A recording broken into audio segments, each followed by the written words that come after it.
Përshëndetje të dashur miq, të emisionit Një çaj prej shtëpisë. Po takohemi edhe sot me këtë emision kaq të pëlqyer nga ju. Do të thoni nga ka marrë bindjen ki që është kaq i pëlqyer, sepse ka shumë mesazhe dhe komente pozitive, për këtë jam shumë i lumtur dhe mirënjohës. Flasim për një kohë kaq të shkurtër. Unë gjithmonë besnik ndaj jush në përzgjedhjen e mysafirëve, sot kam përzgjedhur një vajzë e cila na vjen nga Shqipëria.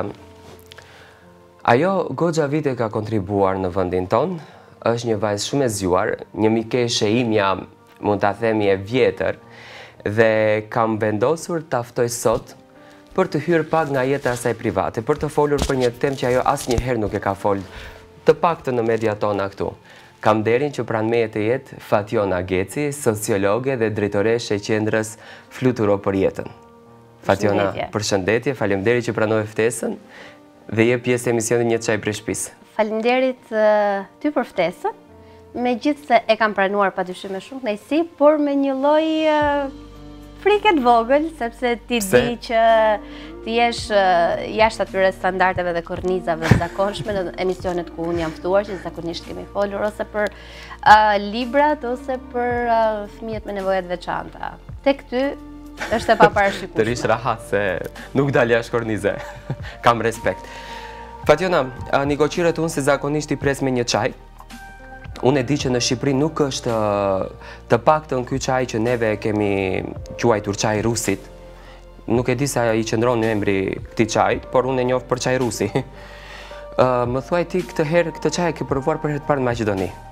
Po, në fakt e the edhe ti, ne nuk e përdorim në Shqipëri. Dhe unë sa herë që e dëgjoja, më vinte pak shumë interesant si fjalë. Veç nga emri çaj rusit, imagjino çaj emri. Kisha një mike ku në shtëpinë e saj i flitej turqisht dhe ishin këto adetet. Dhe më sjell këtë çaj, në unë rri e shoh. Ç'është kjo gjë e kuqe përpara këtu? Jo, ishte merdi i mirë në fakt, edhe tani tallën biles me mua janë, më thonë gjithmonë je bërë më keq se vëndalit, se kur shtrohesh në çaj nuk di të lëvizesh. Por më interesante ka qenë me mamin, e i them shife, do të bëj një çaj dhe vjollca ime që priste në çaj në filxhan. Moj nëntë, çaj bëhet në filxhan çaj, dhe çaj është kjo që më ke sjell. Ç'është kjo? Po tani kemi raportet e mira, kështu që faleminderit që po më pret me një çaj. Të lutem, kur erdhi mënyra se si do të jetë emri i emisionit, edhe idenë kur e dham Një çaj prej shtëpisë, dhe ky emri është bërë vërtet shumë viral. Një çaj prej shtëpisë, dhe jam shumë i lumtur se këto që pëlqejnë emisionin, fansa dhe emisionit tashmë, bëjnë një çaj të shtëpia, edhe bëjnë një fotografi dhe bëjnë tag Facebook. Shiko, kjo është gjetje, në një kohë kur rrjetet sociale janë bërë domosdoshmëri për të goditur edhe për të fituar vëmendjen e opinionit publik, çdo gjetje e bukur është inteligjencë, kështu që përgëzoj. Do të thënë jemi inteligjent. Absolutisht. Fationa, unë që ditën e parë kur të kam njoh, po edhe më herët sepse ti të kam pat edhe kolege në këtë sferë, ke punuar në media disa vite, publiku e din shumë mirë të pikë. Ke qenë po kjo Fationa? Më thuaj si kujdesesh për lukun tënd? Tani po kjo Fationa si bie. Do të thënë shumë e bukur. Faleminderit. Apo e kishe të gresh. Që si plaka si herë që po për të plak kemi kohë shumë se. Po të tregoj një detaj të vogël, dje shkoj të blej diçka në dyqan, edhe ai shit si zakonisht më orienton, hajde tha se kanë ardhur xhaketa të reja. Tash jo, sot kam ardhur të marr një kostum për diçka më sportive. Edhe ai ndal. Ti kostum sportiv? Tash po ndonjëherë ndodh, edhe nuk të mirë, nuk shkon. Ama si më bëj pishman mos e merr, sepse është ajo ideja që jo na vishet vazhdimisht vetëm me xhaketa me vet kujdesem në fakt. Më përpara kujdesej më përpara në Tiranë kujdesej me majo, ishte shumë meraklie. Nuk ma kishte fort qef këtë stilin tim, se unë që kur e mbaj mend veten, pothuajse njësoj, një standard kam pas. Që klasë në parë. Unë e mbaj mend, më falë që po të ndërpres, kam që klasë parë. Kështu që unë gjithmonë kam qenë e kam shumë qef, mendoj se edhe puna, edhe profesioni dhe gjërat që kam zgjedhur të bëj në jetë janë brenda kornizës të qenurit me limite, me kufi. Dhe kostumi ka qenë atër trendi. Imagjino tash klasë e paru? Pa bashmore vira, se më bëre kështu, sigur janë 125 vjeqe. Bënim fotografi neve të shkolla. Ato gjithë mjet me gjinse me nej majis të thjesht, unë me kostum. Po. Si zotri tjetri aty, shkon. Po shqipe edhe mamat e kanë pas me qef qunat, sa më të vegjel t'i bëj kështu si edhe ndur të vegjel. Babim vdiste, kur vishë unë kostum knaqeshte, shkrieshte fare. Po gjithsesi, pamja jo të gjithmonë të regon që je shumë e kujdesshme dhe besoj që kushton shumë kohë vetes. Të t'jem e sinqert, nuk jam njeriu që jam shumë e dashuruar me pasqyrën, nuk jam njeriu që për çdo fije floku rikthehem 3 herë dhe shoh a është në rregull apo jo. Shumë mirë që s'ke ardhur të më shohësh tek puna të paktën këtë muajin e fundit. Jo, ne do vim edhe te puna. Të paktën këtë muajin e fundit, sepse kur kam shumë punë, realisht përtej asaj që duket në ekran ose përtej asaj që në për intervista që ti je më e kuruar aty te zyrat e tavolina, përtej kësaj, unë për shembull i mbjell lulet në oborrin e qendrës, unë i mbjell gjithmonë vet. Do të thënë i bëj edhe këto gjërat e tjera dhe ndodh shumë shpesh që flokët mi gjesh i kam kap me një laps mbi kokë, edhe ndodh dhe shpesh herë që duhet të takoja ndonjë prind apo ndonjë fëmijë, fëmijët janë goxha të lidhur dhe ka nga ata fëmijë që duhet ma dëgjojnë zërin që janë brenda që të futet brenda, dhe unë duhet dal te majde se këtu jam edhe që të futet në klasë, dhe shpesh herë vajzat më vënë drejtëresh, hiq lapsin nga koka, lapsi im si ato geshat, po, lapsi im si për kokës, hiq paktën lapsin nga koka kur u del prindërve para. Dhe vjen ai fal, ku është drejtoresha? Ti që... Ti që si Erion Velia, duke mbjell lulen aty. Realisht, i kanë parë prindrit dhe këtë skena, janë mësuar me mua. Tani kemi dhe gjëra të reja fare se ushej dhe macat, se kam ta macat duke qendra. Po keni macet edhe në shtëpi?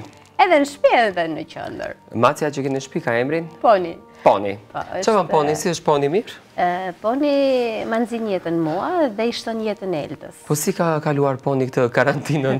Se mirë për njerëzit ka qenë shumë keq, po poni ka ardhur vonë në shtëpinë tonë, e gjeti Elda kështu si bamirëse që është, e gjeti te qendra, jo, afër qendrës diku, edhe e kishte marrë, e solli në shtëpi dhe e solla. Ja pafshim hajrin tash. Ngelëm më shumë, e çojmë ponin në spital se shkojmë vetë. Por me Eldën i ka raportet shumë mirë, kurse me mua nuk. Po Elda, si është Elda? Se kam takuar Eldën goxha ko. Elda shumë angazhuar. Po? Me punët e qendrës e kam angazhuar pak më shumë. Këtë periudhë, duke qenë se ajo udhëheq të gjitha programet, ka një punë goxha të ngarkuar, është shumë detajiste ndaj punës me fëmijët, ndaj raporteve që duhet të çojmë në qendrën e Tiranës, përgjigjet. Zakonisht është duke u marrë Elda me këtë pjesë, sepse unë jam angazhuar në ca gjëra të tjera që jam duke i përgatitur. Nuk rri dot të bëj vetëm një gjë. Nuk është stili im që të rri 8 orë në zyrë, nuk është stili im të bëj vetëm drejtoreshën edhe kaq, duke qenë se kam pasionin për librat, për profesionin tim të sociologes, duke qenë se jam edhe e madhja në shtëpi, jam praktikisht krye familjare, duhet kujdesem dhe për ca gjëra tjera.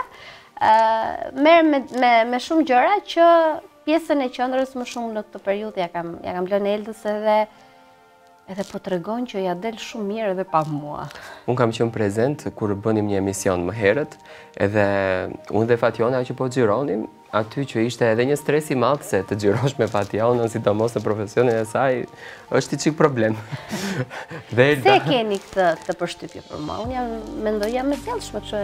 Je shumë e sjellshme, po njerëzit që njohin shumë mirë profesionin e tyre gjithmonë të vënë në një lloj sikletin. Kupton se duhet mendosh se çfarë pyetje ti bësh. Faleminderit. Të lutem. Dhe Elda nga klasa tjetër që po mësonte, dhe Elda që po ja shpjegonte mësimin nxënësit të saj me një mënyrë shumë të bukur, por mua më dekoncentronte derisa i thash Elda boll, më thash se unë jam duke xhiru, të lutem shumë mbaroj. Elda ka dhe një tonalitet zëri kështu, domethënë, edhe ka edhe qëndrim edhe fëmijët, edhe kur fëmijët që punojnë me terapistët e tjera kanë ato momentet e tyre që nuk binden, edhe është Elda, tak, palosën kalamajt, të me Elda si e bërë. Është si tek pallati 146, ashtu? Elsa, përse e kishte? Fatjona, të kemi ti e the që parë shumë bukur që pasioni jot është edhe libri. Libri jot i fundit që ke nxjerrë në treg, cili është? Të jesh shqiptar është një libër që ka 2 vjet e gjysmë, ndoshta 3 që është botuar. Është një studim sociopolitik dedikuar shqiptarëve të Maqedonisë. Më qëndro këtu. Më qëndro këtu. Studim sociopolitik. Pasi që të kemi në një farë mënyrë në disa emisione ke qenë edhe në këndin e analistes, ë? Paktën edhe në Shqipëri. Më thuaj atë mënyrën e shpjegimit të politikës në Shqipëri dhe politikës në Maqedoni. Ku qëndron politika jonë, ku qëndron politika e Shqipërisë? Çfarë i dallon këto 2 politika? Ka shumë gjëra që i dallojnë, ka më shumë gjëra që janë të përbashkëta. Kam përshtypjen që ata që e bëjnë politikën në një farë mënyrë janë shumë të ngjashëm, se po flas për pjesën shqiptare. Këtu ka një diferencë. Në Shqipëri, implikimi i bindjeve partijake apo e politikës në tërësi tek individi është pak më i zbetë. Këtu është shumë dominant. Domethënë, nëse jemi në fushat elektorale, ti duhet të kesh kujdes kujt i bën like, largo zot rrezikun, kujt i bën koment. Po i çove në zemër te fotoja. Kujt lëri zemrat, kujt i uron suksese, sepse ai komenti jot mund të qarkullojë si screenshot në 20 telefona, duke ushtruar pyetje të tipit është me ne, është me ata, është me këta. Aty kot aty shtëpi duke denjur ke qenë, ke parasysh? Jo, dëgjoj. Ne jemi një komunitet njerëzish që sigurisht kemi raporte me njëri tjetrin, kemi komunikim me njëri tjetrin, kemi miqësi me njëri tjetrin. Dhe bindjet partijake të gjithë secilit janë totalisht zgjedhje individuale. Ti mund të jesh me dikë që unë mund ta kem shumë inat, por është bindja jote dhe unë nuk as ti nuk mund të ndikosh tek unë as unë tek ti, por ti je miku im. Dhe nëse ti ke marrë një vendim për të inkuadruar diku dhe e ke marrë si një sfidë të re të jetës tënde, unë padyshim që do të uroj suksese. Tani, a jam unë dakord apo jo, është totalisht një gjë që nuk ka lidhje. Ai është një vendim i jote dhe unë mund të të uroj suksese dhe mund të jem absolutisht në të njëjtat relata me ty si mike. Por shpeshherë kjo nuk kuptohet. Kjo merret se nëse unë të përkrah ty si mik, timin përkrah edhe subjektin që ti i takon, që mund mos ketë bëj fare. Për shembull në zgjedhjet në Shqipëri, 2 nga miqtë e mi më të mirë që i kam pas 4 vjet në gjimnaz, që kanë qenë gjatë gjithë kohës edhe të përfshirë kështu në këto forume, strukturat e reja politike në Shqipëri, janë me të kundërtën time. Dhe mënyra se si ne komunikojmë dhe interpretojmë bindjet partijake të njëri tjetrit janë shumë fani, janë shumë gallat. Kurse këtu me rezerva. Tani kam marrë ca mësime, nga ca pësime kam marrë ca mësime dhe jam shumë e kujdesshme dhe tani kur postoj gjëra nuk i bëj like askujt, nuk i bëj koment askujt, përtej miqve që i kam miqe dhe. A mendon që duhet të paktën në këtë pjesën e politikës të kemi të lirë shprehjen, të kemi të lirë bindjen tonë? A mendon që Maqedonisë i mungon pa kjo demokracia në këtë sferë? Po se jemi rreth më i ngushtë prandaj. Do të thënë në të gjithë botën ka njerëz që komentojnë. Ata që janë të angazhuar në politikë dyfish. Mënyra se si ne i perceptojmë, mënyra se si ne i kemi bindjet tona, në shoqëri që janë më të hapura, nuk përbëjnë shumë lajm. Kurse ne, po të na gricësh pak, ne dalim mik i ngushtë me këtë, dalim kushëri me atë, dalim bashkëpunëtor me atë, dalim koleg me këtë. Do me thënë, duke qenë rreth më i ngushtë, sigurisht që jemi dhe më të ndjeshëm ndaj njëri tjetrit. Por demokracia nuk është se mungon vetëm në këtë pjesë, ne po flasim për një gjë që në fund ditës është e pa rëndësishme për një arsye. Mënyra se si ti percepton zgjedhjet e mia është totalisht çështje jote. Më përpara kam pas tendencën që ta argumentoj çdo gjë që bëja, edhe çdo bindje që kisha. Sigurisht që njeriu rritet, maturohet edhe kupton që në fundit zgjedhjet janë individuale. Bindjet janë individuale dhe për aq kohë sa unë nuk i kërkoj llogari dikujt, nuk e kam të domosdoshme edhe ti jap llogari. Jemi në fushat, Për te i fakti që, për shumë unë kam parë disa lista që kanë dalë, qoftë për këshilltar komunal, qoftë për kandidatët për komuna, një pjesë shumë e mirë atyre janë miqtë të mi që u përkasin subjekteve të ndryshme politike, pa dyshim që i ka mëruar suksese gjithë secilin, një kafe me kënaqësi e pi me gjithë secilin, pastaj perceptimet e tjerëve se ne duhet mësohemi me këtë gjë. Duhet mësohemi ta pranojmë mendimin ndryshe tjetrit, bindjen ndryshe tjetrit, zgjedhjen ndryshe tjetrit. Në sens, shoqëria është ndërtuar nga diversiteti. Ne jemi të ndryshëm që në momentin që ne lindem. Ne jemi të ndryshëm sepse diversiteti është një nga gjërat më të rëndësishme dhe më të bukur që ka njerëzimi, që ka bota. Imagjinoni sikur të kishim vetëm një lloj lulesh për shembull. Imagjinoni sikur të kishte vetëm një lloj race, vetëm një ngjyrë sysh, vetëm një mendim, vetëm një mënyrë komunikimi, sa monotone do të ishte e gjitha. Fakti që jemi të ndryshëm, mendojmë ndryshëm dhe kemi bindje të ndryshme, pra ka diversitet, e bën më interesante, më të bukur dhe më eksploruese jetën që jetojmë. Po sa e mençur që është, sa bukur i thur fjalët më gocë. Tani do nxjerr nga kjo korniza e politikës, le të bëjnë çfarë duan, le të fitojmë më i miri. Do flasim pak për një temë që unë e di që do të prek, por ti asnjëherë nuk e ke prek në media. Do flasim për pikën tënde më të dobët. Do flasim për personin më të veçantë të jetës tënde, ajo është Mami Vjollca. Mami Vjollcën unë e kam njohur nëpërmjet rrjetit social që Fatjona e ka bërë publik, por në këtë marrëdhënie ka pat një lidhje jashtë mase të ngushtë. Mami Vjollcën më sot nuk e kemi prezent në jetë. Urojmë që ajo të prehet në paqe edhe të jetë e krenuar me arritjet e juaja. Është një gjë që uroj shumë edhe unë. Në fakt, lidhja me mamin ka qenë shumë speciale.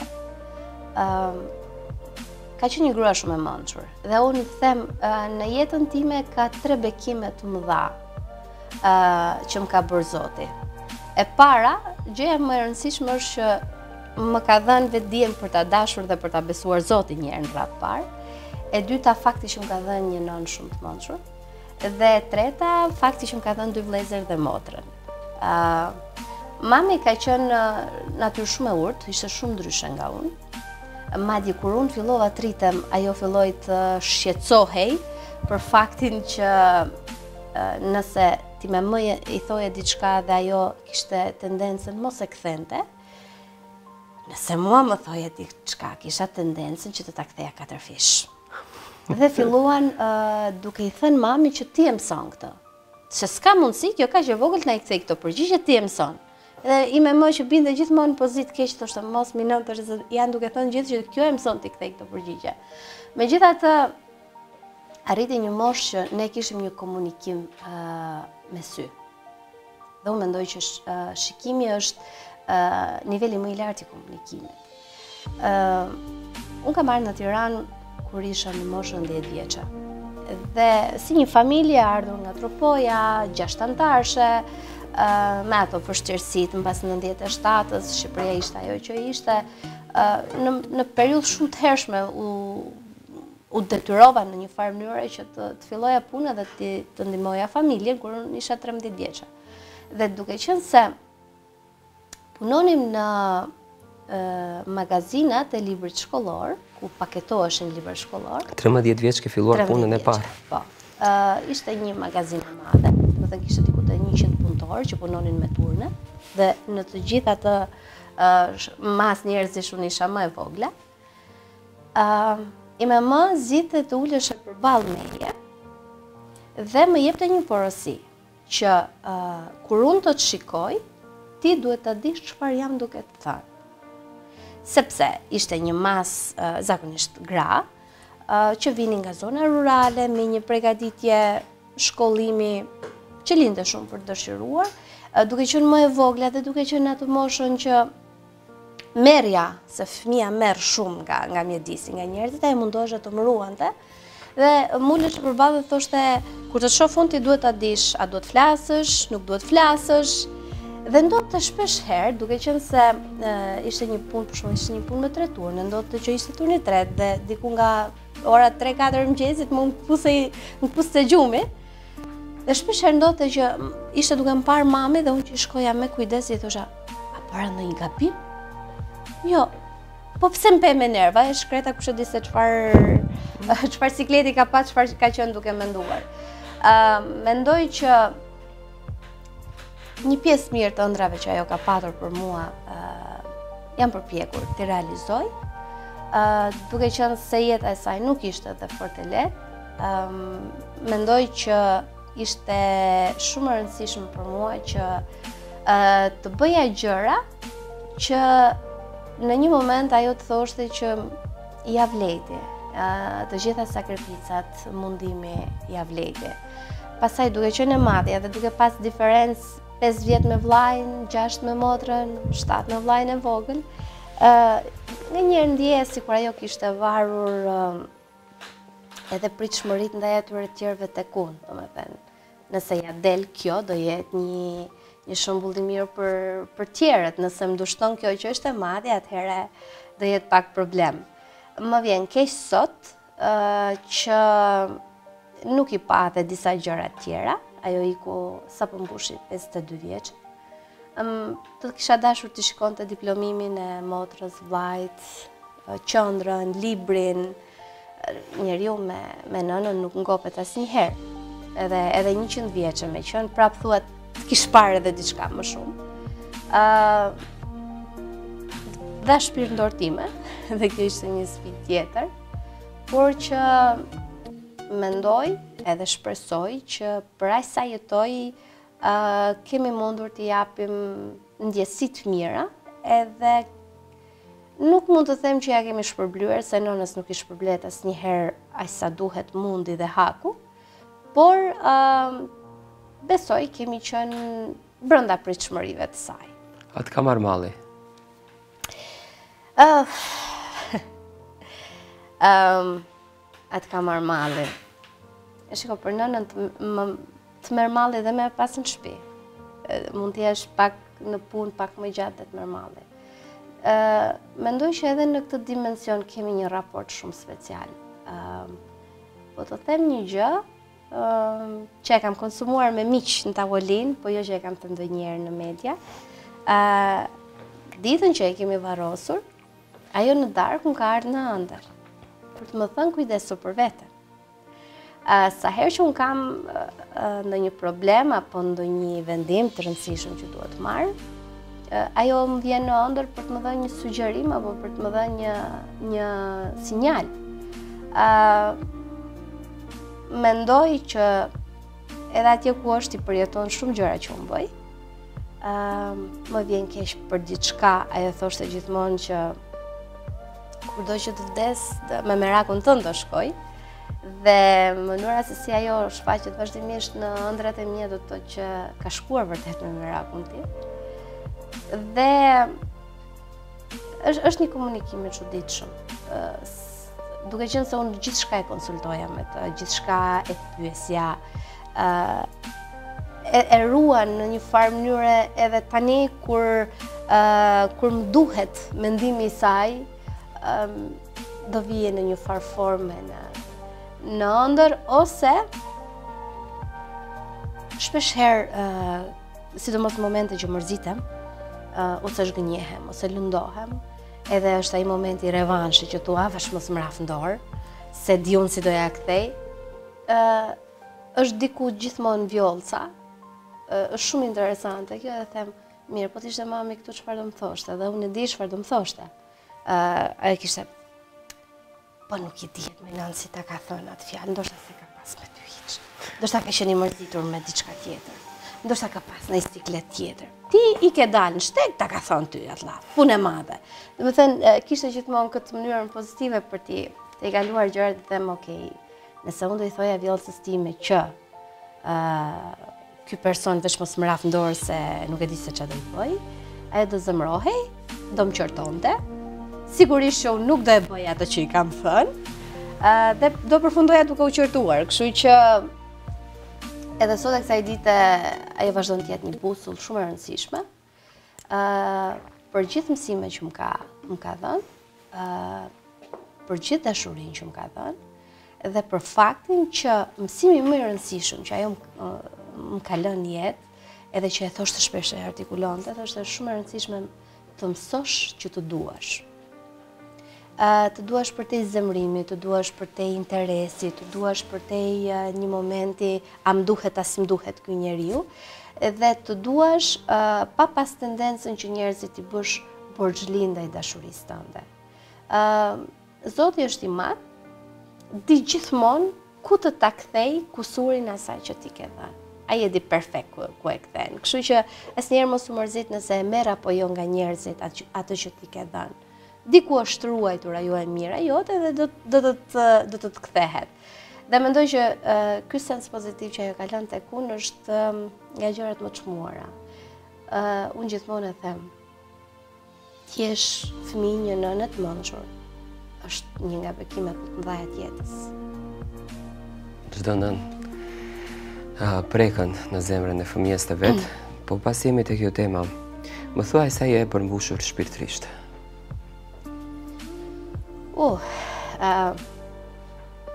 Shive, nuk them që për moshën dhe stadin e jetës i kam arritur të gjitha që ndoshta shkojnë me këtë stad jetë. Por jam e përmbushur për gjëra që i kam vënë qëllim vetes. Shiko, jo të gjithë kanë të njëjta shanse në jetë. Dhe mua shanset nuk më janë dhënë. Unë shanset më është dashur t'i krijoj. Më është dashur t'i gjej, më është dashur të punoj për to. Sepse unë kam, të më thënë, kur kam qenë 10 vjeçë, kam shkuar në Tiranë. Një mjedis i ri, një vajzë që duhet të luftonte jo pak edhe me paragjykime që ishin në ato kohë përberiore. Normal, mentaliteti ka qenë më ndryshe. Absolutisht. Por po të tregoj një detaj të vogël, mbaj mend, kisha filluar klasën e 5 dhe kur përgjigjem në mësim, dikush aty, një shok klase, thot, aman, mëse ku merr vesh kjo malokja e zbritur nga mali. Dhe unë nga inati, nga i moment, nga i paragjykim, nga inati, për mësimin tjetër mësoja dhe mësimin e ditës dhe një mësim pasardhës. Dhe ja plasi malokja ati. Dhe këtë e kisha bërë, sepse unë kur flisja shumë, dhe e dija që u acaroja nervat. Dukesh. Dhe për t'i acaruar 2 fish, mësoja dhe mësimin pasardhës që të mund të kombinohesha me mësuesen kur shpjegonte. Kështu që filluan të më lënë rehatoshin, këtë më mirë të lëmë rehat. Këtë maloken? Këtë maloken, se ta ngacmoj. Pastaj erdhen në Tetov, prap një mjedis i ri, prap me mënyrat të ndryshme, po që, do të thënë, nëse në Tiranë isha ajo e Tropojës, në Tetov isha ajo e Shqipnisë. Do të thënë, isha gjatë gjithë kohës në një mjedis që duhet të ndërtoja mundësit për veten, pastaj për motrën, për vllajën e kështu me radhë. Në këtë pikë them se jam e përmbushur. Po sa e shgënjyer? Sa e shgënjyer. Tani ka muhabet. Jo, ka një gjë. Njeriu zhgënjehet nga njerëzit që i do. Nga njerëzit tek të cilët ka investuar dashamirësi, respekt, përkrahje.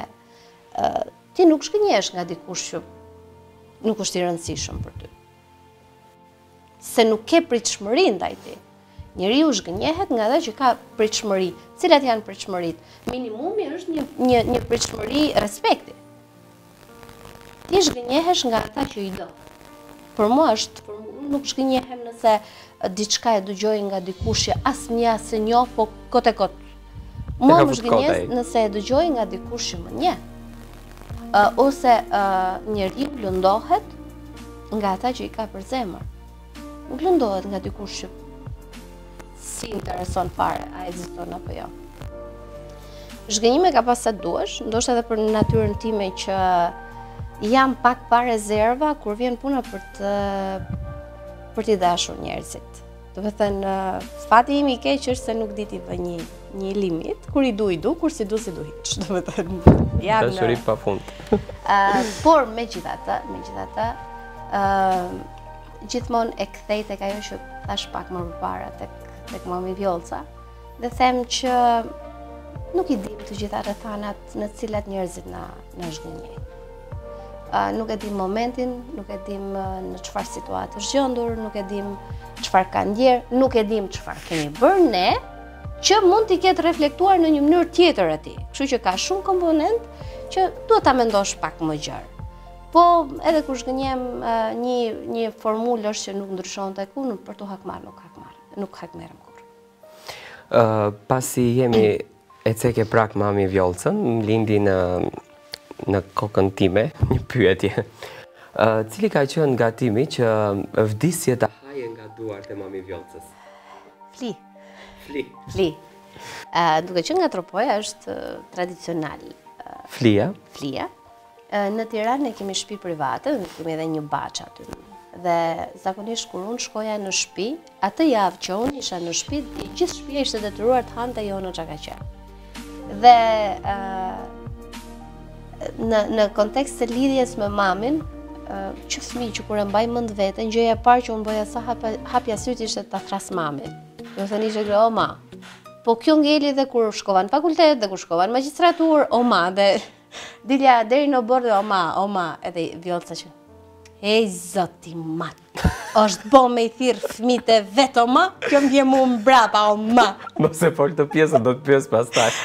Kështu që do dilja ta kërkoja dhe gjithmonë e gjeja duke bërë mesazh, duke bërë fli, se jo nësi pëlqen fli.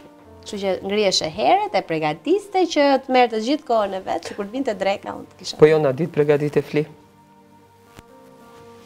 Jona një herë që tentoj ta bëj këtë gabim të madh të jetës së vet. Edhe e bëri. Nja 2 rende i bëra, edhe tha Vjollca dilnë, na tha se si për këtë punë.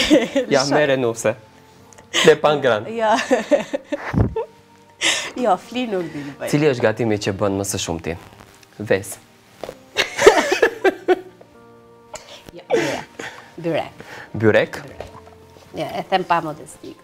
Okej, dëgjoj, ti e thua këtu byrekun, unë së bashku me çunat e xhirimit do marrim kamerën, po jo byrek nga byrektoria. Jo. Do vim, me të gjithë procedurën. marrim mielin aty, e bëjmë byrek, e hami byrek, dhe provojmë byrekun e Jonës, më në fund tregojmë dhe se si ishte ai byreku, çfarë shije kishte. Po t'ka lënë mendja të tush i keq. Po normalisht. Do të mirë do thur se Normalisht që po. Jona, kur do ta shohim Jonën me një status pak më ndryshe? Ç'bën mi goc? Ç'bën mi Selenom? Ha, mos u qesh tani. Jo. Gjithë kjo gocë e mirë. Drejtoresh po. Po. Me shkollë po. Lek po. Po ha tashi. Po këtë lekën jenë, zora, po. Ja shtove si bis. Ja mu shmëndjen. Jo, mos i përmëzë, unë s'do e marrë të mbaj unë. Që përmëndë këtë punën e lekëve. Tani, shifet, me që jemi të Vjollca, po t'ishte Vjollca ime këtu do thështë. Foli. Foli se m'plasi. Foli se kjo këtu m'ka dalë. Foli. Foli se mbet. Jo, ma, për të mbet, s'kena mbet, t'jeshe rati, po... Jeta në shumë raste është çështje fati dhe në shumë tjera është çështje vendimi. Unë jam tip që nuk i kam lënë gjërat shumë në dorë të fatit, po jam munduar t'i menaxhoja sa kam mundur. Deri në një farë kohë ka qenë vendim. Absolutisht vendim, sepse për mua ishte më e rëndësishme shkollimi, ishte më e rëndësishme shkollimi i motrës, pastaj u smur mami, u diagnostifikuar me kancer. Ke qenë edhe si tip krye familjare? Angazhimi me familjen për mua ka qenë primare. Dhe kjo ti kushtoja shumë vëmendje vetes, më dukeshe si egoizëm, sikur do i lija ata anash edhe do merresha me veten. Pastaj rritesh edhe në mosh, edhe në botë kuptim, dhe kërkesat e tua, nuk po them standardet në këtë formën naive, duhet jetë kështu, duhet jetë kështu, duhet i ketë flokët kështu, duhet i ketë qërpikët kështu, por vetdia jote se si duhet jetë ai njeri me cilin ti të ndash jetën është tjetër. Dhe në pritshmëritë dhe kërkesat e tua janë më racionale, janë më me këmbë për tokë.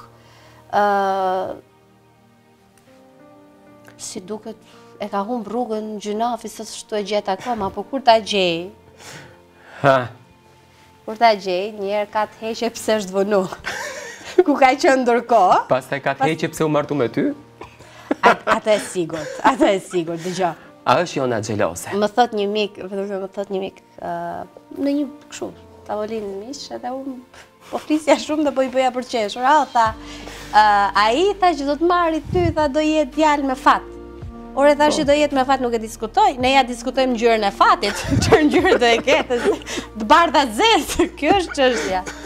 Xheloze? Jo, në tërësi si natyrë nuk jam xheloze. Shifa, për mua njeriu mund të ketë një sens xhelozie për atë që ne si qenie e konsiderojmë tonën të përkatësisë. Do të thënë ti e ndjen se është e jotja dhe po xhelozi patologjike jo. Shifa, askush askënd me zor se merr. Kështu që kushdo të bëj diçka është çështje zgjedhje. Kështu që njeriu duhet ta shoh veten, a është me veten brenda disa pritshmërive që ka pas pala tjetër, po tash huqet njerëzve s'ua heqim dot, më xhan se shkojnë edhe me genca. Të lutem. Ca huqe dalin me shpirtin. Po e ka në gen, ç'a ti bëju në shkreta? Zë i vej GPS. Zë i vej GPS. Ka një gjë. Ja tash të dal pak në origjinë. Hajde, se tropojane unë do i them vetëm një gjë. Nëse ndonjëherë do harrosh që e bër dhëndër në tropoj, bëj çfarë të duash. Provoje. Edhe shef qa fiton. Ku ktheve te tropoja? Është Jona ajo vajza atyre teksteve që kam dëgjuar unë të këngëve.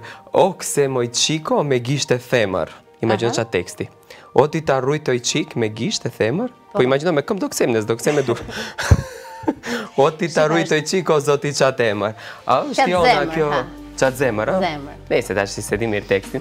A është Jona kjo goca që i pëlqen këto, qefet këto. A kemi Jonën kështu tipa Allegro. Ndasëm se të kam pas ca video në Facebook, Elda. Elda që po bën storyn. Që dhe me thonë këndoshte kënga që Elda nuk e din të tekstin. Dhe po bën story dhe... Po shumë, që ka dashtë autorit tot këtu? Shqipe, unë kam qenë, në adolescencë kam qenë shumë tip, nuk i kisha qef mbrëmjet, nuk dilja kur, dasmat e shijoj, po varet se ku. Do me thënë, nëse ti e ke një njeri të afërt, në dasëm nuk shkohet as për të hangër buk, ashtu është. Edhe as për të matë fustanet e tjerve, fustanet e femrave, apo modelet e flokve, apo a e kapi për dore, se kapi për dore, në dasëm shkohet për të ndërruar dasmorin, personin që martohet dhe për të knaqë. Kështu që dy dasma kemi pas në fakt. Këtë verë, në gishtën temër është në ai teksti që e përmendë ti, është lloji i kërcimit, është kërcimi i tropojës, që quhet kërcim vendi, edhe është shumë delikat si kërcim, prandaj është edhe ai teksti. Po në dasma, sidomos nëse në shkumbin e lartë fillon muzika, Bët nami. Na thret një mikeshe Jona në dasmën e vllajt, po ne shumë të afërt dhe realisht më konsideronin si gocë të shtëpisë. Edhe Jona hajde këtu, Jona hajde këtu, Jona kur e kam parë videon, Jona ishte si logo. E ke parasysh logon e televizionit që është gjithkohës aty? Fiks. I thash dëgjoj, ju edhe me dasht me bë montazh këtë video që të më hiqni mua s'ka shans të fshiheni komplet. Jona ishte tamam si logo, ishte gjithandej. Jona në vengjarje. Një të merr i vërtet, tash nëse ju pyesin për mua mos jepni informacione. Ma thuaj ndonjë gaf që të ka ndodhur gjatë udhëtimeve, zakonisht kur shkon me shoqëria ose me familje janë këto gafa që ndodhin. Çe ka ndodhur Jonës diçka? Unë kam një paranoj, tash më duhet ta pranoj këtë gjë. Unë kam paranoj doganat. Do të thënë duke qenë se kur kam qenë studente, që i vonoja gjithmonë ato dokumentat, edhe që më bënin gjithmonë probleme në dogan, kam marrë të merr. Kur them të merr, do të thënë, ikim në Shqipëri? Po. Jona janë nis prej Strug, duke u anku se do kemi dogan. Aman mo këto doganat, vazhdoj flas, dhe vetëm Elda që më bën. O, zoti ma, ndalu, përse arritëm në Elbasan, ndalu, se i kemi kalu Dogan. Ndalu. Ose për shembull, shkojmë në Tropoj, edhe për të vajtur në Tropoj nga rruga e re, shkon Gjakov, pastaj futesh në Tropoj. Edhe aty nuk është Dogan, ajo është një kolibe vogël, një polica aty që vesh ta merr pasaportën ose... Sa për kontroll? Tani unë kam nxjerr pasaportën, edhe bërtas, a jeni mirë me mendje, a vjet këtu Dogan, ato ti se kishin harru mua të më pyesin, a të vinin, a mos vinin Dogan aty, ke parasysh se më kishin marrë mendim dhe isha prek shumë. Të kishin ngel hatri ti. Edhe ai polici, Gjunafi, ka marrë pasaportën dhe më shep. Polici Gjunafi? Dhe e sigur ta që po thoshte, kësë që nga mirë me mendje mirë, kjo pas ka shkit, nuk e hapi fare pasaportën. Kalo, këta, urdhëro. Po jo, qa, urdhëro, pëse do të vitë, a unë prap i them. Si zakonisht tash i prap, njërë, a i tjetëri të si kënë të urdhëro ti, kjo prap, po qa ke tash i pse me ai pasaportën mua, qa ke? Dhe më e fort autoni me fugon, edhe ata të fugoni që kthehen më shofin mua dhe diku nga gjysma e rrugës se kuptova që... E ke të prujë që kësi shumë. Si tepër, po mbyllet shkretën, mbyllet 20 veta, veç ti duhet plasësh. Cili ka qenë pushimi më i bukur që ke bërë? Gjithë të vite. Qa më ke thënë tani, po të them unë ty një gjë që s'e besoj askush. Që unë kam një 13 vjetë që s'kom shku në pushime. Gjithë shka që është punuar, është kursyer në shtëpinë tonë, ka qenë gjdo cent dedikuar për shkollimin, edhe për jetesën, se kemi jetuar larg shtëpisë. Se nuk është puna vetëm shkollimi, duhet hash, pish, pagush qëra në shtëpis, duhet pagush dritat, duhet vishesh. Kështu që hera e fundit ka qenë vjetë në fakt deri në Strug, po që shkuam 2 natë me ti me motor. Rëndësi ka që e knaqë? Shkova dhe pash në ngjyrën e liçenit edhe u ktheva. Pse nuk hyrë të lahesh në liçen? Nuk i kam raportet fort të mira unë me detin, me liçenin. Si goca ime. Goca ime, kur vjen momenti për ta larë, ne japim Nela Delash, jo.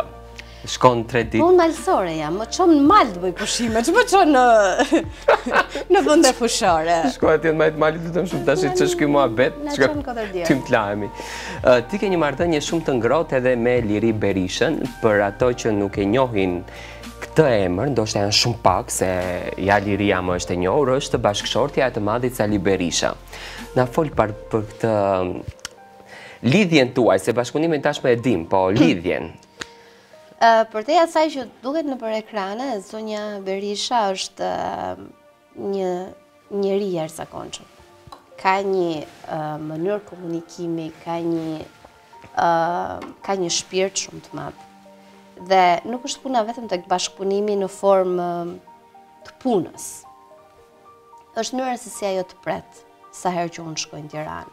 Është biseda që ne bëjmë, është qortimi që ajo mjep, për shembull një nga qortimet e zakonshme që mjep është më thotë shikoj, ti nuk e lë vjollcën që të vdesi se gjatë gjithë kohës flet për të. Do thënë ti duhet të krijosh një lloj shkputje nga kjo gjëja. Fakti që sa herë që unë i them, shiko, kam këtë ide, ti si mendon, nëse ke si ide, atëherë fillo puno për të se unë e di që ti ja del.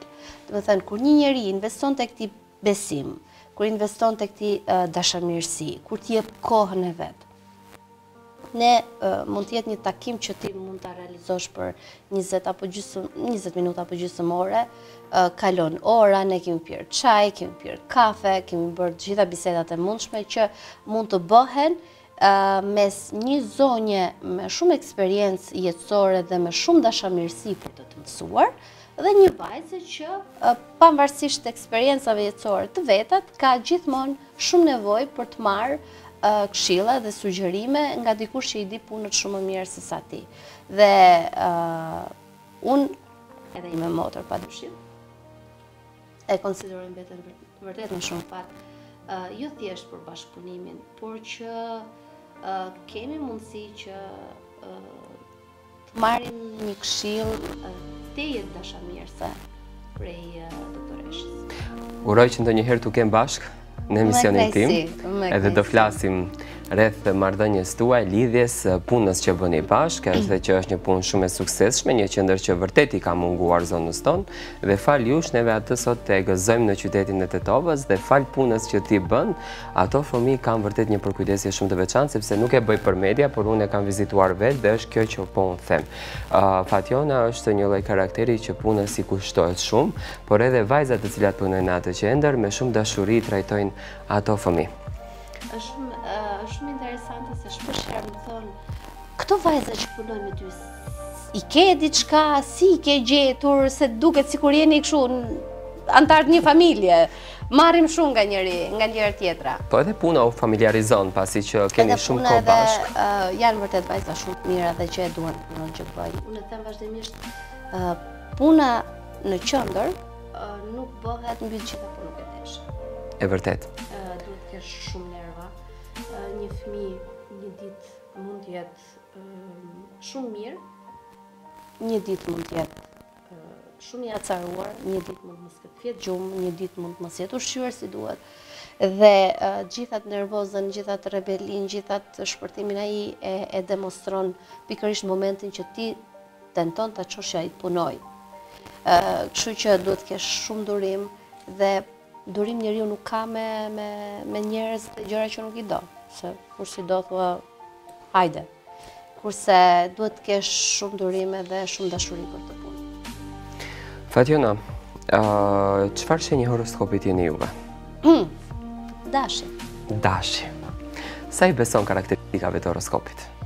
Shife, unë nuk jam tipi, nuk e shoh kurrë horoskopin, që të çohem në mëngjes dhe ta shoh çfarë thonë yjet këto budalliqet, po shpeshherë kështu edhe më shumë në biseda kur më bëjnë përshkrimin se si është Dashi. Dashi është shenjë zjarri. Dhe më kujtohet gjithmonë me më që thoshte, o, Dashit po tentove t'ja drejtosh brinat, veç mund t'ja thesh. Kështu që edhe unë jam tipik Dash në këtë drejtim. Je kokfort. Po, nuk jam kokfort pa arsye, do të thënë nuk kapem për çdo gjë që shtyhem, por e kam një territor timin ku më pëlqen edhe dominanca. Jam fëmija i madh në shtëpi për më tepër. Dhe normal tash gjithmonë tjetra duhet rri aty në qendër. Mbase në qendër jo gjithmonë, por ditë jem edhe backstage, por atë që e nxjerr në skenë duhet që të shkëlqej. Pasi fytyrë publike je tashmë dhe të paktën në vendin tonë nuk praktikohet shumë, po Shqipëri në vendet e jashtme shumë praktikohet. Sa je pro femrave të cilat përdorin botox, të qoftë për të ndërtuar famën e tyre? Shive, nëse kjo është një strategji për të ndërtuar famë... Unë mendoj që është tip strategjie. Strategji, në gjykimin tim, unë nuk jam artiste, nuk jam këngëtare, që mund të jetë shumë e rëndësishme. Mendoj që është strategji shumë e përkohshme. Sepse nëse ti del në ekran, që njerëzit të mbajnë mend çfarë ke thënë, edhe nëse i ke buzët më të holla, do mbahet mend ajo që ke thënë. Nëse del vetëm që të shohin si pamje, kur të dalin një tjetër që është me buzë çik më të fryra se sa ti edhe me mollza më të tërhequra se sa ti do harrosh, do të thënë do shikohet ajo tjetër. Dhe është një gjë shumë e përkohshme, por ka një arsye pse ndodh. Është bërë shumë e egër edhe falë rrjeteve sociale dhe për faktin që komunikimi në rang botror është bërë shumë i shpejt. Është bërë shumë e egër lufta për vëmendje. Është një lloj territori ku të gjithë kërkojnë të zënë një hapësirë. Dhe jemi në atë fazën ku nuk shikohet më mjeti për të arritur famën e momentit. Prandaj edhe këto vajza që mua më vjen keq, realisht më vjen keq, se ka një gjë të përmirësosh diçka në pamjen tënde dhe ka një gjë të shpërfytyrohesh. Domethënë po të shohësh një pjesë të mirë të imazhave publike femrave, madje ti duke qenë edhe këngëtar je edhe më afër kësaj pjese, të duhet gjysmore ta marrësh vesh kush është kjo. Shireti. se është bërë një hund, janë bërë një palë buz, janë bërë një palë mollza, të gjitha... Të shite me mask, nuk e një farë hiq. Standarde, që të mos bresim qafe poshtë, dhe të trim qafe lartë, të mos analizojnë më poshtë. është kjo, është shumë egër lufta për vëmendje. Dhe është rritur në ekstrem standardi i bukurisë, i imazhit. Shqipa, gjithmonë ka qenë tek femrat kjo, çdo kohë ka pas ato femrat e veta që kanë qenë modele të kohës. Por, po të shohësh gratë, aktoret për shembull, apo edhe gazetarët italiane sidomos, merre brezin e 60 vjeçareve. Ka disa femra që insistojnë ti kenë ato rrudhat. Dhe mua më pëlqen shumë kjo gjëja, sepse në fundit edhe ajo rrudha është bërë me vitet që i ke jetuar ti. Me emocionet, me streset, me kënaqësitë, me të qeshura që ti ke përjetuar në këto vite. Nuk është patjetër ti në moshën 60 vjeçë të dukesh si 25 vjeçë. Fundja natyra ka kryer shumë. Absolutisht, çdo njeri ka një cikël zhvillimi. Jam shumë dakord, thash, nëse ka diçka që vërtet mund të jetë shumë keq në pamjen tënde. Tani, mua, ajo mama me atë baba më bërja do merja hundën nga njëri, buzët nga tjetri, syt nga njëri, kështu që atyre do ju ngjajt, është ç'të bëj. Ka qenë e bukur më herët se më përpara s'ka pas si sot që janë këto make-upet ashe artistike etj. Dhe imagjino për shembull një artist vitet më herët, duke bërë gati ajo, se edhe trupi i holl ka qenë Shqipëri. Patjetër, po s'kishin ç'a thënë, prandaj ishte trupi i holl. Tezja nga ana tjetër, po haj çik salçiçe tash, si kem bet. Haj çik bukse utave, do të marrë era. Po mirë, ajo ka qenë dietë e kohës. Nuk kanë pasur njerëzit, kështu që... Apo kur i shikon ato videot e viteve më herët shumë, për shembull këngëtarët në skenë, që po rrihet drejt ajo, ke parasysh? Edhe vetëm shikon nga kamera. Tani ti po flet për para 90-s? Shumë vite më herët. Para 90-s, po patjetër.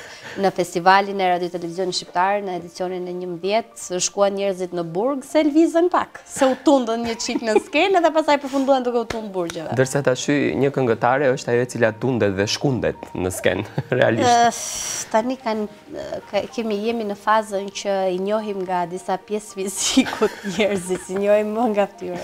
A ka Jona ndonjë muzikë të saj të preferuar, për shembull kur bie natën e gjumë, ve kufjet, edhe dëgjon muzikë, apo e ka Eldën muzikë non stop me poni në përshpi? Cila është?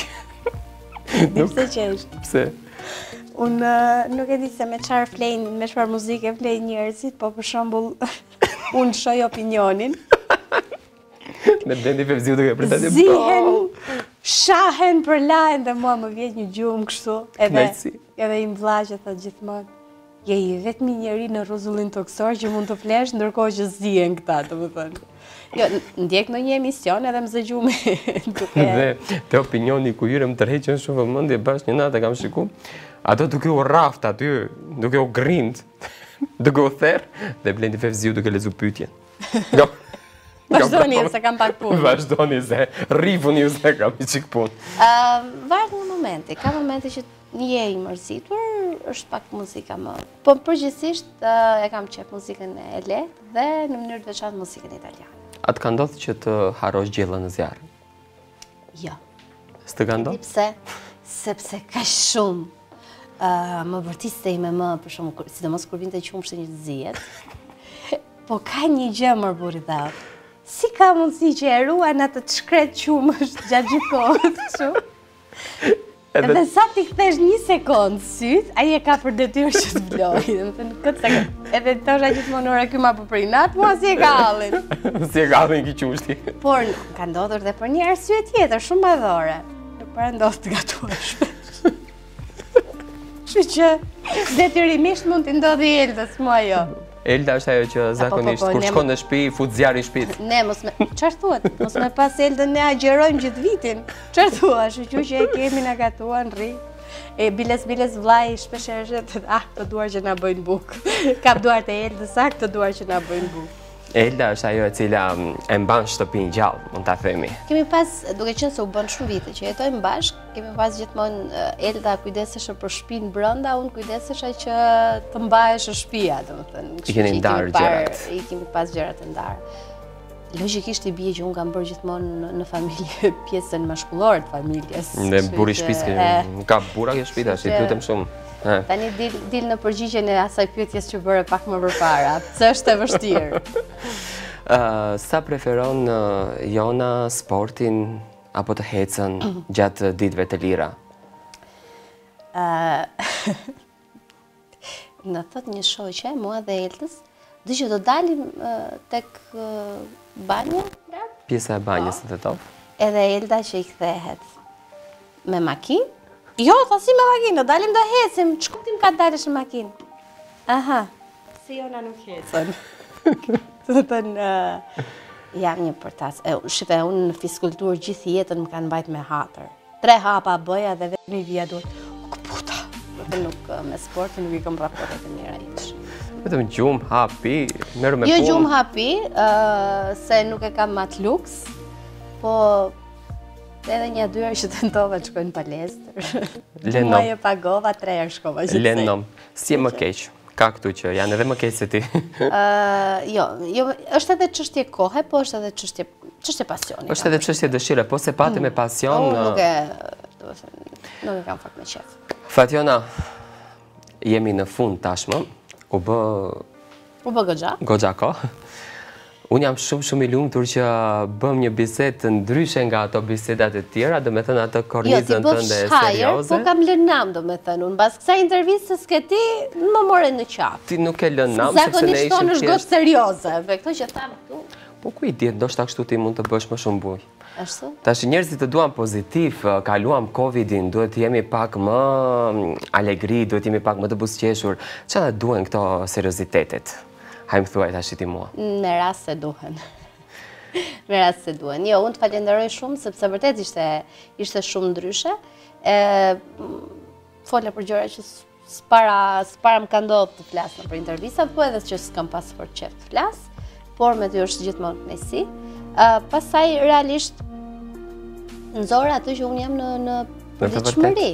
Do të thënë, ne jemi miq edhe ti e di që Patjetër, të pak të nxorë sinqeritetin tënd. Në 3 fjalë, 4 duhet i kem batuta se s'bën. Kështu që Fatjona, të falenderoj shumë. Ne do të jemi prapë në për emisione të ndryshme. Unë nuk daloj këtu. Unë kam marrë një mision që fytyrat publike ti hulumtoj, ti gjurmoj, ti ftoj. Do të thënë, po tash në i kamër mbas qafa unë këtë i kështu, ta di që e ke çuar ti. Jam unë. Shife, mos u lodh shumë se në përgjithësi jam tip që më kanë në qendër të vëmendjes. Kështu që jam mësuar me këtë pjesën. Tani i bie që unë ose duhet të pres te qendra ose duhet të pres në shtëpi për punën e byret. Patjetër, normal që po. Unë gjatë gjithë vitit me ju do të jem. O te qendra, o te shtëpia, o në studio. Këtë punë kam unë. Okej, edhe ndodhi me kënaqësi. Faleminderit shumë. Faleminderit ty. Të dashur miq, ishte kjo e gjitha për sot. Bashkë me Fatjonën ne urojmë miru pafshim, edhe shifemi nesër me tjetër të ftuar.